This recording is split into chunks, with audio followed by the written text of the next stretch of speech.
அனைவருக்கும் வணக்கம். சவுக்கு மீடியா சவுக்கு சங்கர் அவர்கள் பொங்கலுக்கு முன்னாடி சவுக்கு மீடியா அவர் சேனல்லே பார்த்தீங்கன்னா ஒரு வீடியோ வெளியிட்டிருந்தாரு. அதில் கண்டிப்பாக நான் இன்னும் ஓரிரு தினங்களில் கைது செய்யப்படுவேன், இல்லை என்றால் அது மிட் நைட்டில் போட்டாருங்க, இல்லைனா நீ காலையிலேயே கைது செய்யப்படுவேன். என் மீது பார்த்தீங்கன்னா தென்சென்னை மாவட்ட பார்த்தீங்கன்னா பகுஜன் சமாஜ்வாதி கட்சியை சேர்ந்த செயலாளர் ஒருத்தர் என் மீது புகார் தெரிவித்திருக்கிறார். அதாவது எஸ்சி எஸ்டி வழக்கு போடுவதற்கு அவர்கள் தயாராக இருக்கிறாங்க. அதாவது கோட்டூர்புரம் காவல் நிலையம் தயாராக இருக்கிறது, அதை நான் விரைவில் கைது செய்யப்படும் அப்படின்ற ஒரு பதிவை போட்டுட்டாரு. அதுக்கப்புறம் அங்கே வீடியோ பதிவே போடலை. எங்கடா போனார், கைது செஞ்சாங்களா, என்ன நடந்துச்சு, என்னதான் அங்கே பிரச்சனை அப்படின்றத நம்ம பார்க்கும் பொழுது அவர் என்ன பண்ணியிருக்காருன்னா உடல்நிலை பாதிக்கப்பட்டிருக்காரு. இவர் பார்த்தீங்கன்னா ஆல்ரெடி கைது செய்யப்பட்டு பார்த்தீங்கன்னா சிறையில் அடைக்கப்பட்டு வெளியே ஜாமீனில் வந்ததுக்கப்புறம், அதாவது நிபந்தனை ஜாமீனில் வெளியே வந்ததுக்கப்புறம் ஒரு விஷயத்தை குறிப்பிட்டிருந்தார். என்னென்னா ஸ்லோ பாய்சன் கொடுக்கப்படுவது சந்தேகத்தின் பேரில் நான் செக் பண்ணும்போது எனக்கு பார்த்திங்கன்னா அது கொடுக்கப்பட்டிருக்கலாம் அப்படின்னு எனக்கு தோணுது. ஏன்னா இதற்கு முன்னாடி நிறைய பேர் இந்த மாதிரி சம்பவங்களில் பாதிக்கப்பட்டு ஜெயிலுக்கு போனதுக்கப்புறம் பார்த்திங்கன்னா அவர் உணவு மூலியமாக கொடுக்கப்பட்டு அவர் உடல்நிலை பாதிக்கப்பட்டிருந்திருக்காங்க. அதேமாதிரி எனக்கு அடிக்கடி உடல்நிலை சரியில்லாமல் போயிருந்தது. எனக்கு பார்த்திங்கன்னா அங்கே போய் நான் தண்ணி சாப்பாடெல்லாம் சாப்பிட்டதுமே 2 நாளில், அதாவது கோர்ட்டில் விசாரணை மேற்கொண்டு இருக்கும் பொழுதே உடல்நிலை சரியில்லாமல் போய்விட்டது. உடனே நான் ஏன்னா காவல் ஆய்வாளர் சொல்லும் பொழுது நல்லா தான் சரிக்கின்னு தொட்டு பார்த்தாரு. ஆனால் ஹாஸ்பிட்டலில் அட்மிட் பண்ணதுக்கப்புறம் 100 டிகிரி ஜுரம் இருந்தது அப்படின்னு அவர் சந்தேகத்தின் பேரில் சொன்னார். இப்போ பார்த்தீங்கன்னா ஐசியூவில் இருக்காருங்க.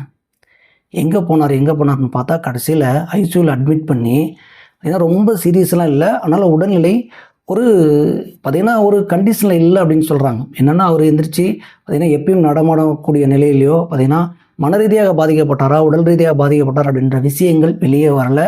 ஆனால் ஐசியூவில் அட்மிட் பண்ணி பார்த்திங்கன்னா அவர் தெளிவாக தான் பேசுகிறாரு, எல்லாமே சாப்பிட்றாரு, உணவெல்லாம் எடுத்துக்கிறாருன்னு சொல்கிறாங்க. ஆனால் பார்த்திங்கன்னா உடல்நிலை பாதிக்கப்பட்டிருக்காங்க. இப்போது சென்னை மாநகர ஆணையர், அவர் பேர் நான் சொல்ல விரும்பலை, அவர் என்ன பண்ணியிருக்காருன்னா அந்த ஹாஸ்பிட்டலுக்கு ஃபோன் பண்ணி உடல்நிலை உண்மையிலுமே சரியாக இருக்கிறதா, இல்லை போய் கைது பண்ணுவாங்கன்ட்டு போய் படுத்துக்கிட்டாரா, என்ன நிலைமையில் இருக்குது, எல்லா ரிப்போர்ட்டும் எங்களுக்கு கொடுக்கணும்னு சொல்லி அவர் பார்த்திங்கன்னா அந்த ஹாஸ்பிட்டலுக்கு அழுத்தம் கொடுத்துருக்காரு. இதையும் சவுக்கு சங்கர் அவர்கள் பார்த்திங்கன்னா சமூக வலைதள பக்கங்களில் வெளியிட்டிருக்காங்க. அப்போது ஒரு யூடியூபரை பார்த்து நம்ம திரும்ப இதுதாங்க சொல்கிறோம், ஒரு யூடியூபரை பார்த்து எந்த அளவுக்கு பயந்துருக்காங்கன்னு மட்டும் நீங்கள் பாருங்கள் மக்களே. ஏன்னா இவர் தொடர்ந்து பார்த்திங்கன்னா இவர் மீது வழக்கு பதிவு செய்யப்பட்டு பார்த்திங்கன்னா கோர்ட்டுக்கு போகிறாங்க, திருப்பி வெளியில் விட்டுறாங்க, அதாவது ஜாமீனில் வந்துடுறாரு.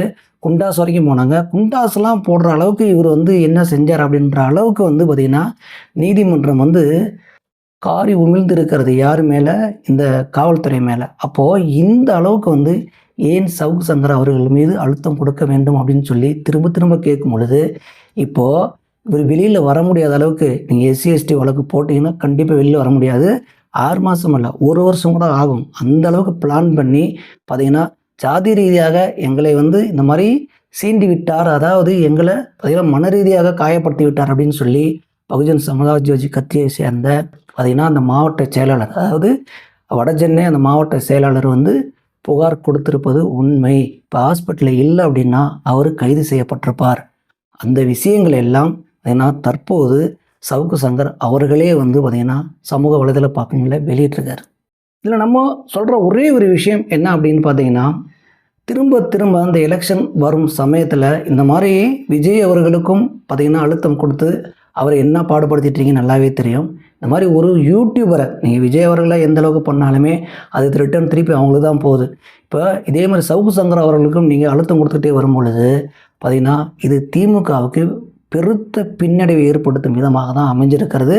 இது முக்கியமாக பார்த்திங்கன்னா மூத்த பத்திரிகையாளரான பார்த்திங்கன்னா மணி அவர்களும், அதற்கப்புறம் ரங்கராஜ் பாண்டியா போன்றவர்களும் இன்னும் நிறைய பேர் இருக்காங்க. இவங்க எல்லாமே கணித்து சொன்ன ஒரு விஷயம் என்னென்னா, திமுக விஜயின் வருகையை பார்த்து பயந்துருச்சு, யூடியூபர் சவுக்கு சங்கரை பார்த்து, அதாவது உண்மையான நிறைய விஷயங்களை, அதாவது இன்னொரு விஷயம் என்னன்னு பார்த்தீங்கன்னா, சவுக்கு சங்கர் மூத்த பத்திரிகையாளருங்க, அவருக்கு எல்லா கட்சிகளிலுமே லிங்க் இருக்குது.